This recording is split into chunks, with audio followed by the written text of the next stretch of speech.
Hello, Sam.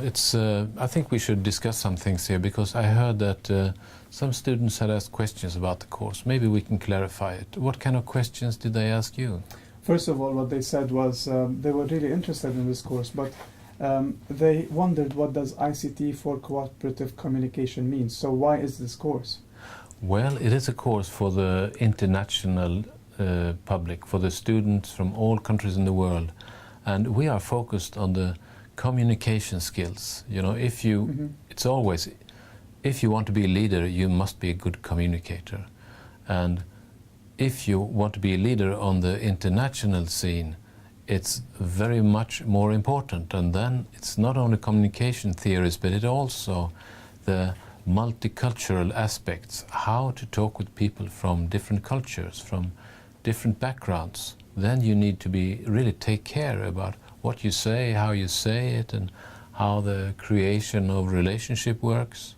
So the course is about this, communication on the international scene. That's interesting. So we're actually creating synergies among virtual teams across the world, dispersed locations, and it integrates more into non-violent communication, so to say.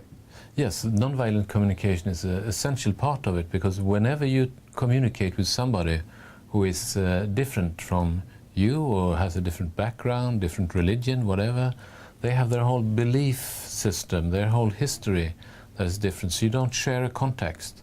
So when you communicate with people who are not your close friends, your colleagues, or from your culture, there's a lot of things you need to take care about. And now, when the whole world is getting global, you know, globalization hits every country in the world, we just have to learn to communicate in a good way in order to function as a leader. I see. This brings me to an anecdote. Really, it was one lady who ordered coffee in Japan, and she wanted sugar.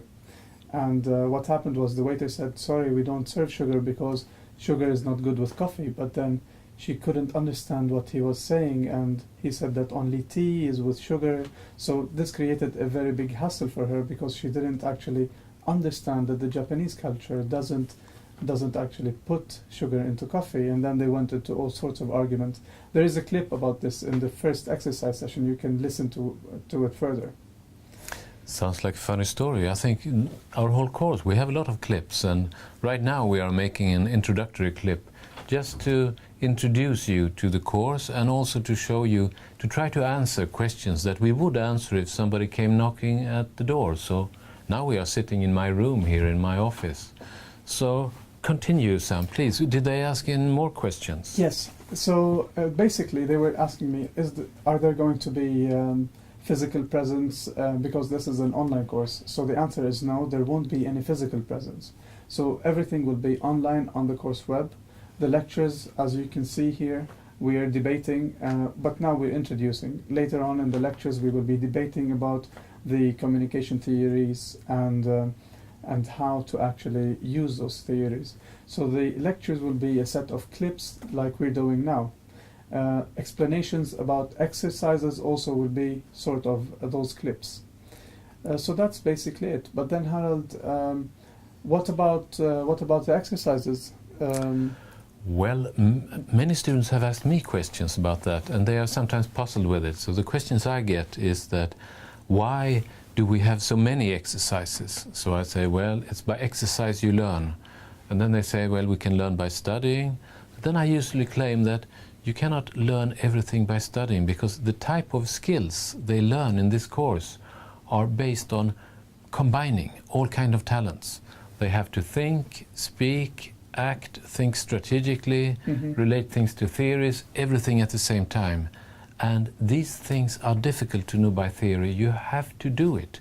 You have to practice over and over and over to become an efficient speaker, especially when you speak with other people. So you're saying we practice and practice until we forget what we are practicing about, so that it becomes innate in us, and then the students don't have to think about the set of theories. They have it built into their system now. Exactly. It's very easy to read some theories about how you act in a diplomatic way and what type of things you should say with people.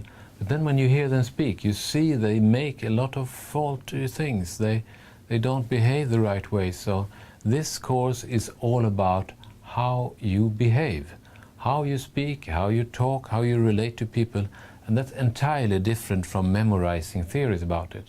The course have theories, but you should learn to do it. Okay. So just to add to what you were saying, Harald, there will be 7 exercises which relate to 7 lectures. So each lecture has an exercise. So each student, once they have completed finishing or completed watching the lecture, they have a set of theories that they have to apply through exercises. And the exercises will always be through communicating with other people and, of course, virtually, and doing this together to finish this exercise. Exactly. So the course sometimes can be seen as a training course, similar to when you learn judo or karate or something. You are confronting another student, and you are saying things over and over until you say it the right way. Okay. So in this course you do it over the internet.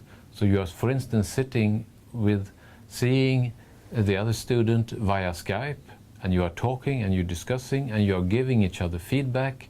So you will hear many things like, well, you didn't say that, you didn't say this, I didn't understand you because you didn't refer to the goal you were having, and things like that. So you receive feedback continuously, over and over, and not only from one person, but you are supposed to be able to give feedback to every other student on the course. And they will give you feedback, so you will be so filled up with what people think about you that you will have this great opportunity to reflect, what do I want to change? And this is also the essence of the assignment. Lots of exercises, but they all boil down to one final report that you do, or one final movie you make. So let's summarize again. Yes. We will then offer the lectures for students, so students have to listen to the lectures, but then they have to perform the exercises. And once they complete the exercises, there will be a page called the reflections page. So they have to just answer a set of questions about